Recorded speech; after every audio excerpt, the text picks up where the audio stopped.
สัพพะปะปัสสะอาการนังการบอกคำบาปทั้งปวงกุศลสุปสัมปทากา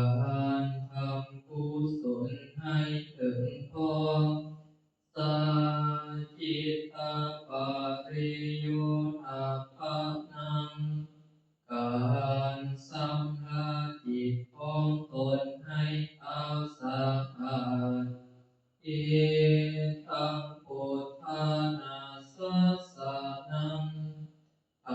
รมสัมอย่างนี้เป็นคำสั่งสอนของพระพุทธเจ้าทั้งหลายขันติปารามังคาโพธิติกา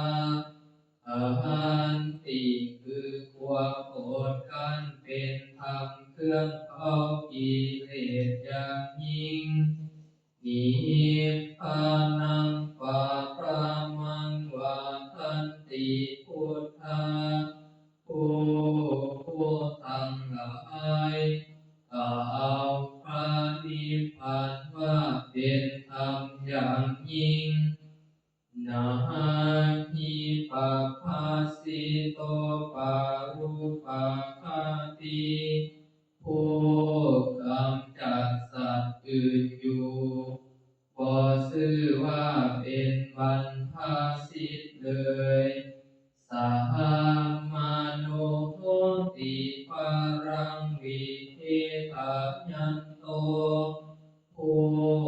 ทำสัตว์อื่นให้ลำบากอยู่บ่ชื่อว่าเป็นสามณะเลยอานุภาวะโตอานุภาคโตการขอเว้าให้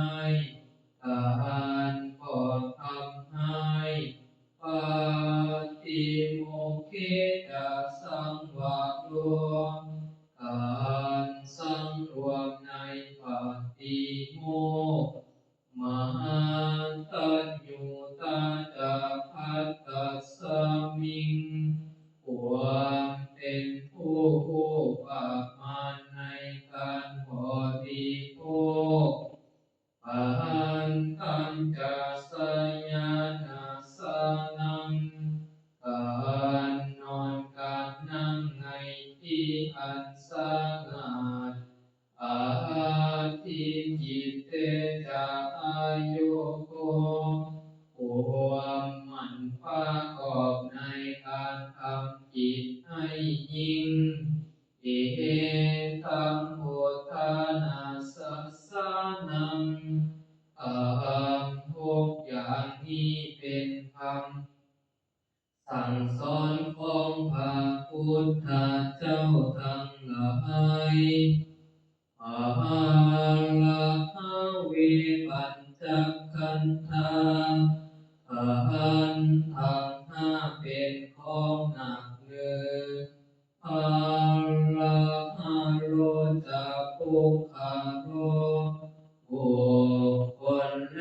เป็นผู้แบกของหนักพาไปภา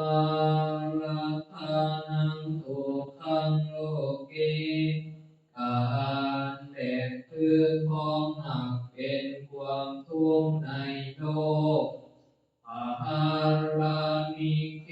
ปานังสุขังการฟังของหนักทิ่มลงเสียได้เป็นความสุขนิคิติตาวาคารุภะลังพระอริยเจ้าปาทิมของหนักลงเสียแล้ว